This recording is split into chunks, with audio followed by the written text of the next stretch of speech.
In the heart of Indonesia's vibrant diversity, a hidden crisis brews. Innocent children, unaware of the true essence of tolerance, become both victims and perpetrators of intolerance.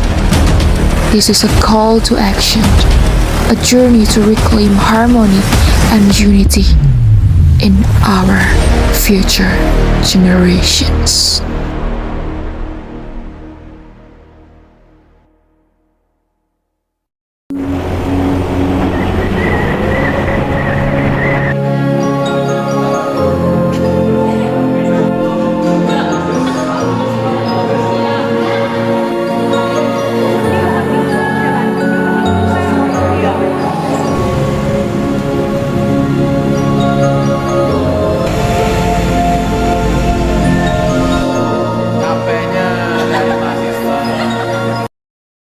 Apakah benar banyak anak di luar sana yang masih belum memahami cara hidup harmonis dalam keberagaman?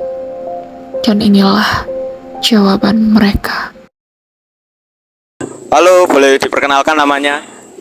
Nama saya Ahmad Dhani Jekmi. Nama Gapro dari kelas 10A. Nama saya Abraham Agung Praja Putro, saya berasal dari SMA Kristen Karis. Geraldo dari kelas 10C. Nama saya Nicole. Oke, dari kelas? Dari kelas 10C. Toleransi itu kayak sikap dimana kamu mentoleran hal yang berbeda dari yang pandanganmu gitu. Oke, kalau intoleransi tahu nggak? Intoleransi itu kayak sikap dimana kamu tuh kayak bener-bener menolak, gak setuju gitu, dan kayak menunjukkan pandanganmu kepada orang itu. Oke, kalau radikalisme nih yang terakhir, tahu nggak? Radikalisme itu kayak sikapnya gitu. Jadi kamu nggak setuju, tapi kamu juga melakukan sesuatu kayak kamu melakukan kekerasan karena kamu nggak setuju gitu. Yes. Jadi toleransi itu adalah sikap kita dalam respect atau menghargai sebuah perbedaan yang ada. Di dalam teman itu kita harus menghormati semua perbedaan. Toleransi itu sikap untuk menghargai sebuah perbedaan. Kurang tahu juga. Oh, kurang tahu. Menurutku iya. Contohnya mungkin? Contohnya kalau misal dalam hal berteman gak ada pilih-pilih. Kalau misalnya dalam berkelompok tidak masalah berkelompok dengan siapapun. Oke. Udah. Contohnya kayak gimana ya? Contoh misal kalau ada orang ibadah gitu kita nggak mengganggu. Menurutku sih sudah, tapi kadang mungkin masih ada waktu-waktu yang kadang rasanya tuh kayak mungkin harus ditingkatkan lagi gitu toleransinya. Kalau menurut saya sih, saya sendiri sudah melakukan toleransi ini ya. Mungkin nggak benar-benar toleransi yang sempurna, karena kata itu yang benar ada istilah seperti itu. Tapi kalau menurut saya sih, karena saya sendiri kan juga dari latar belakang di mana keluarga saya ini agamanya beda-beda. Kalau umumnya sekadar mungkin kayak Kristen dan Islam, agama saya itu secara keluarga besar itu agamanya bisa berbeda-beda juga ya gitu. Jadi itu kan menarik gitu, dan dari situ saya mau nggak mau juga harus belajar bahwa dalam satu keluarga itu agama kami bisa berbeda-beda, kepercayaan kami bisa berbeda-beda, dan itu bukan masalah besar karena kami sama-sama satu keluarga begitu. Terus Kalau jadi korban pernah? Belum pernah sih. Selama ini sih belum ada, cuman kayaknya ada orang-orang itu yang nggak setuju sama kayak pemikiran saya gitu, juga laku saya gitu. Kayak mereka kurang bisa respect dan toleran. Pernah kayak semisal kayak ngejek fisik gitu mungkin. Fisik, iya. Dulu pas SD kan beda agama, di kelas itu dijauhin gitu. Kayaknya kalau tindakan enggak, tapi kadang kalau misalnya secara pikiran gitu kayak mikir kayak orang ini kok gini sih, itu kayak mungkin pernah. Ya, walaupun mungkin sekarang mungkin kayak kedengarannya mungkin sudah mudah untuk bersosialisasi dengan siapapun, saya juga pernah sebenarnya untuk menjadi salah satu orang yang menjadi pelaku intoleransi, yaitu ketika dulu saya lomba cerdas cermat, saya sempat melakukan cywar ataupun taunting kepada salah satu sekolah lain di ketika kompetisi berlangsung, dan saya menyebut salah satu makanan-makanan yang diharamkan ataupun tidak dilegalkan oleh mereka, dan saya seakan-akan berusaha ingin kayak mengejek mereka dengan hal itu, dan ya itu adalah masa lalu saya, dan sekarang saya bisa menjadi lebih baik. Dan kalau untuk korban intoleransi sendiri mungkin ya seperti di dalam petualangan saya di dalam media sosial, karena saya sering sekali kayak melakukan, mungkin nanti ada di pertanyaan selanjutnya, tapi saya biasanya melakukan kayak pembelaan terhadap orang-orang yang mungkin sedang dikriminalisasi, ataupun mereka itu kaum minoritas yang tidak mendapatkan hak-haknya dengan penuh. Makanya nama Instagram saya itu Abraham Minority, karena saya berusaha membela hak-hak orang-orang yang minoritas ini. Jadi kadang juga ada beberapa pihak yang seakan-akan malah akhirnya menghina latar belakang dari saya.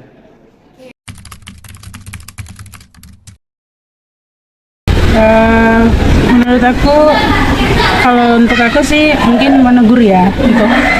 Kalau orang sekitarku melakukan tindakan intoleran, pertama aku bakal berusaha kayak bilang ke mereka kalau jangan terlalu percaya sama pandangan orang yang intoleran tersebut.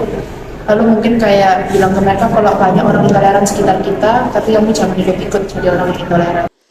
Kalau orang-orang di sekitarku mendapatkan tindakan intoleran, kalau misalnya di area sekolah gini, yang biasa aku lakukan itu aku mencoba membantu orangnya, kayak memberitahu kepada guru atau ke orang dewasa yang ada, biar anak-anak yang melakukan tindakan-tindakan intoleran itu bisa diberikan hukuman dan juga dididik lagi tentang toleransi.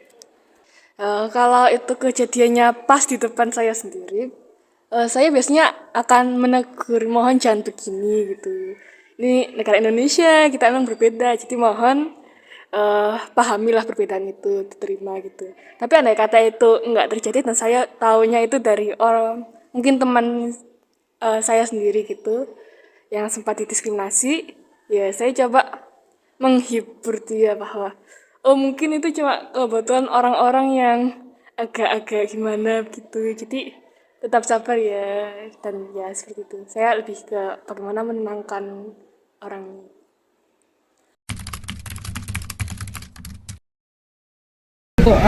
Ya mencoba untuk berbaur. Nggak bisa, saya harus coba untuk mengingatkan dia bahwa agama atau kepercayaan itu sebenarnya tidak akan berpengaruh pada pertemanan itu sendiri. Biarin aja sih, nggak usah ditemenin.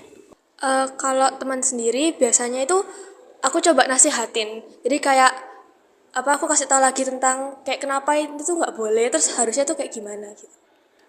Terima kasih ya. Terima kasih ya. Terima kasih waktunya, Cikmi. Terima kasih.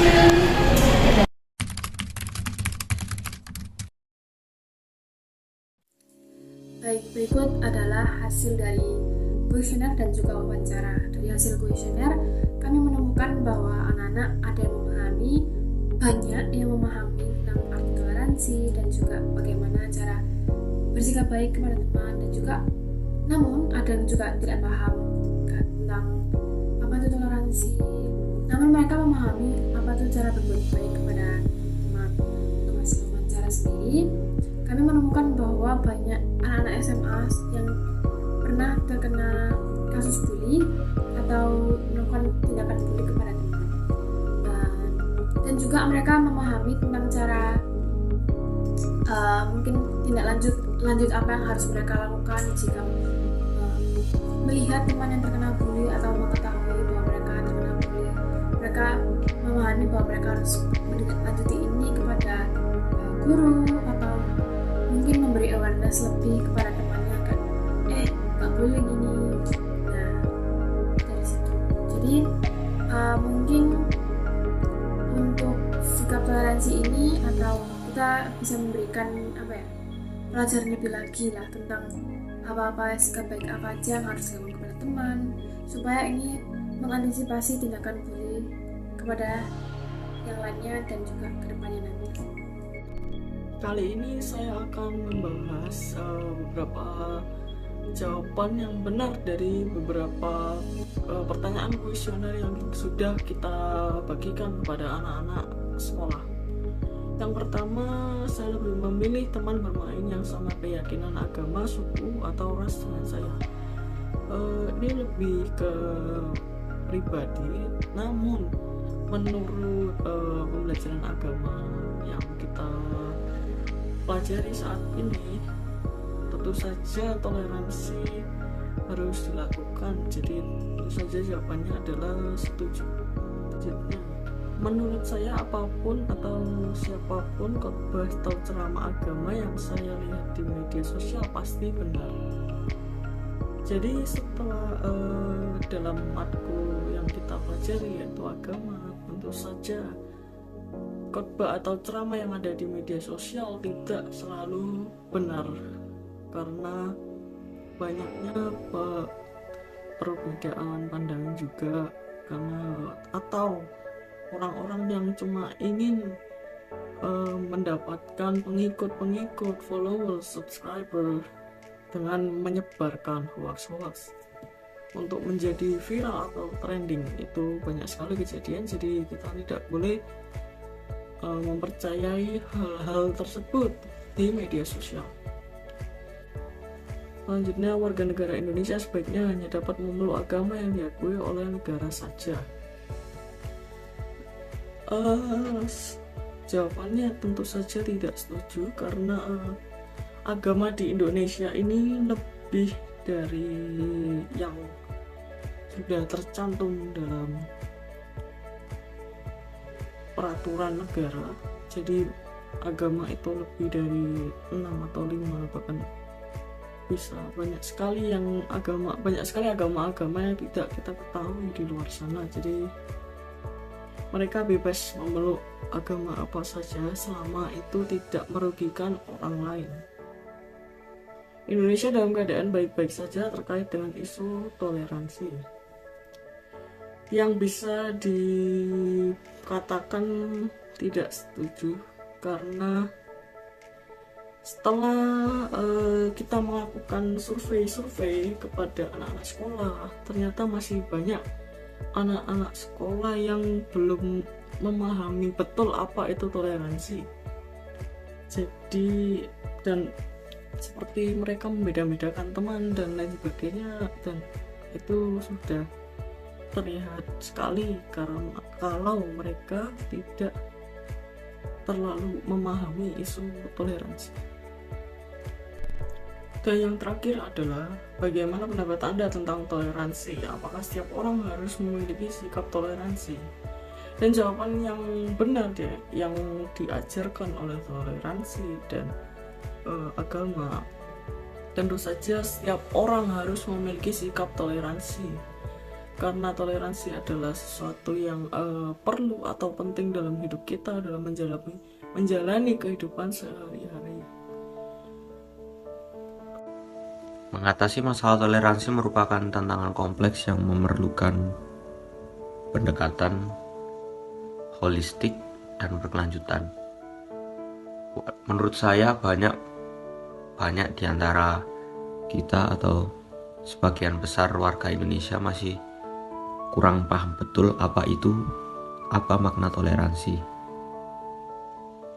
Mungkin ini solusi yang bisa saya sampaikan kepada masyarakat yang masih belum paham tentang pentingnya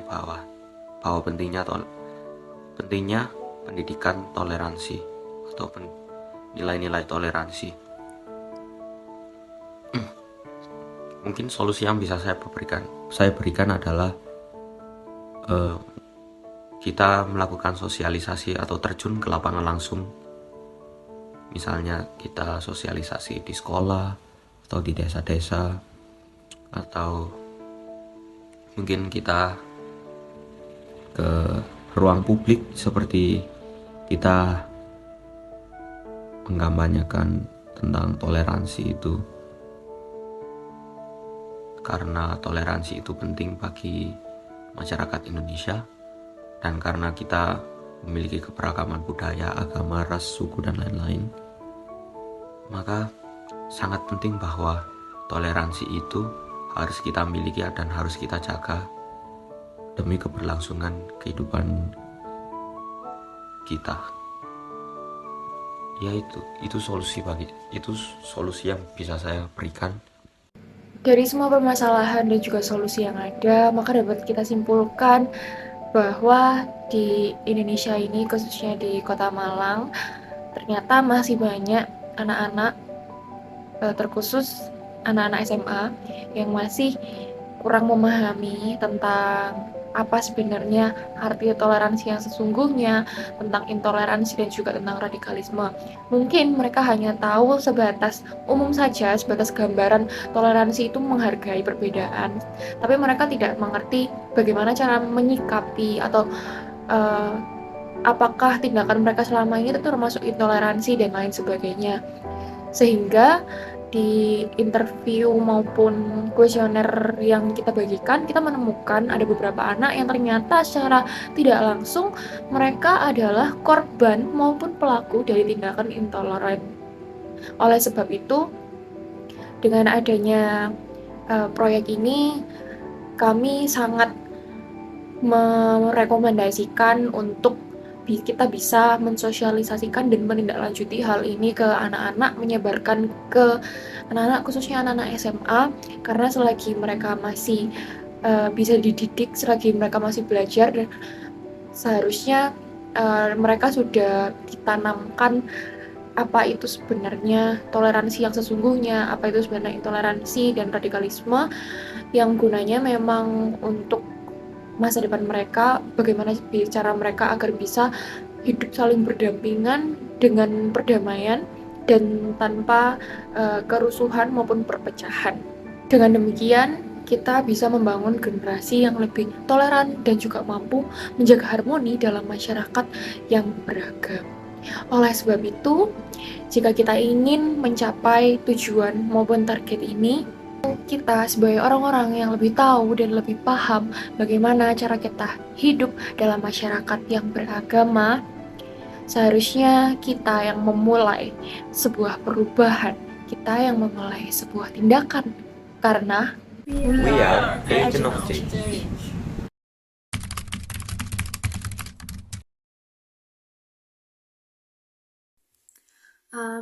Mungkin untuk refleksi saya dari pelajaran MKU agama ini sangat menyenangkan dan juga sangat mungkin berbobot ya bagi saya, karena banyak banget pemahaman dari teman-teman itu yang berbeda waktu pelajaran, dan itu kayak jadi kayak debat gitu rasanya, karena yang sini beda, yang sini beda, jadinya kayak harus ini yang mana yang benar, tapi cuman ya nggak semuanya bisa benar bisa enggak, karena tergantung dengan masing-masing. Tapi seru juga, dapat pengetahuan baru, terus juga bisa lebih berani lagi ngomong ke teman-teman atau anak-anak di luar dari Majung, karena kami kan melakukan kegiatan interview dan bikin kuesioner, jadi kami harus pergi ke Karis dan sekolah-sekolah anak SMA, jadi kayak menemui anak-anak. Tapi saya suka MKU agama ini, mungkin kedepannya bisa lebih seru lagi, tapi ya suka. Terima kasih.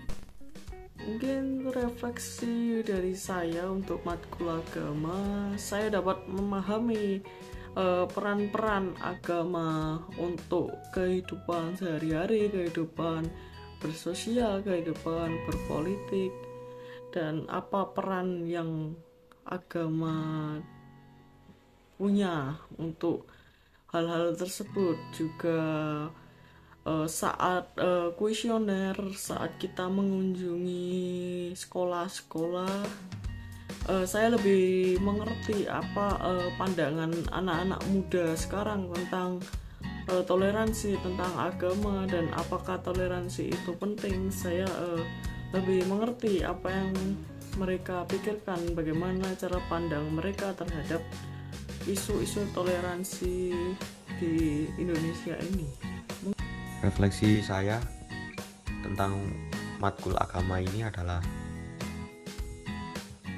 pelajarannya sedikit menyenangkan, dan saya banyak mempelajari hal baru di matkul agama semester 2 ini, karena di sebelum-sebelumnya saya tidak pernah mendapatkan tentang material pembelajaran agama yang seperti ini.